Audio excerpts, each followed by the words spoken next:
আসসালামু আলাইকুম। সাদ ডেইলি ব্লগে সবাইকে স্বাগতম।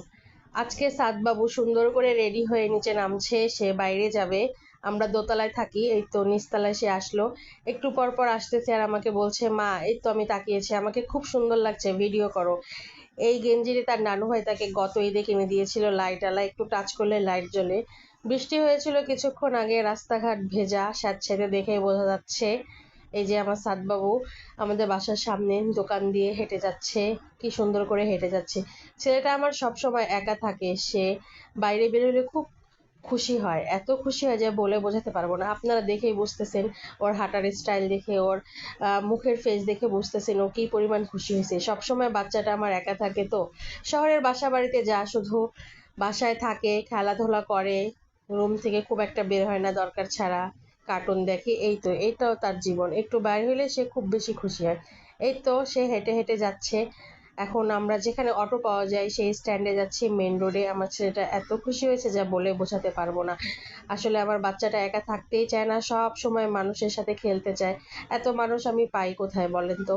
শহরের বাসায় একা একা বাচ্চা কাচ্চা মানুষ করা আসলে খুব কষ্টের বিষয়। আমার ছেলেটা অনেক বেশি খুশি হয়েছে। আমার ছেলেটা ছোটবেলা থেকে সে একা থাকতে পছন্দই করে না, সব সময় তার ঘোরাফেরা, বাইরে গেলে সে অনেক বেশি খুশি হয়। কিছুক্ষণ আগে বৃষ্টি হয়েছে তো, সেজন্য আবহাওয়াটা একটু শীতল শীতল। এই তো অটোতে উঠে গেছি, আমাকে অটোতে উঠেও বলছে, মা আমাকে একটু ভিডিও করো। কি জিভ বার করছে, কি মুখের ভঙ্গি, বাবারে বাবা! আমার ছেলেটা যে এতই দুষ্ট, বাইরে গেলে একটু দুষ্টামি বেশি করে, বাসায় এসে একটু দুষ্টামি করে না। এই তো যাচ্ছি, রোদ নাই, কারণ একটু আগে বৃষ্টি হয়েছে, আকাশ মেঘলা মেঘলা। অটোওয়ালা মামার সামনে একজন বসেছে, মামারা ধুমায় গল্প করছিল।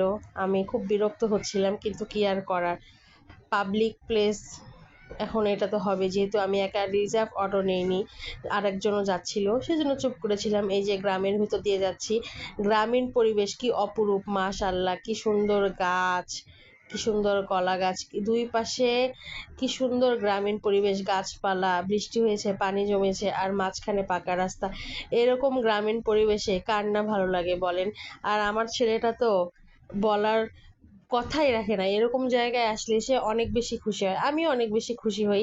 দুই পাশে গ্রাম্য রাস্তা, দুই পাশে গ্রাম্য রাস্তা, মাঝখানে সবকিছু গ্রামীণ পরিবেশ দেখা যাচ্ছে, আর মাঝখানে পাকা রাস্তা, আর দুই পাশে কি সুন্দর সবুজ সব।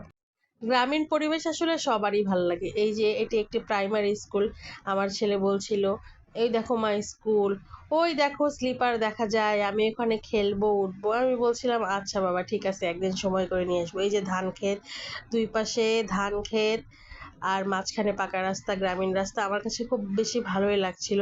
সবাই বেশি বেশি আমার ছেলের ভিডিওগুলো দেখবেন, এবং আমার ছেলেকে আপনাদের কাছে কেমন লাগে সেগুলো কমেন্ট করে জানাবেন, এবং চ্যানেলটিকে বেশি বেশি করে সাবস্ক্রাইব করবেন। সবাই সাপোর্ট না করলে আমরা কোথায় যাব বলেন? সবাই একটু বেশি সাপোর্ট করবেন, প্লিজ প্লিজ প্লিজ। আল্লাহ হাফেজ।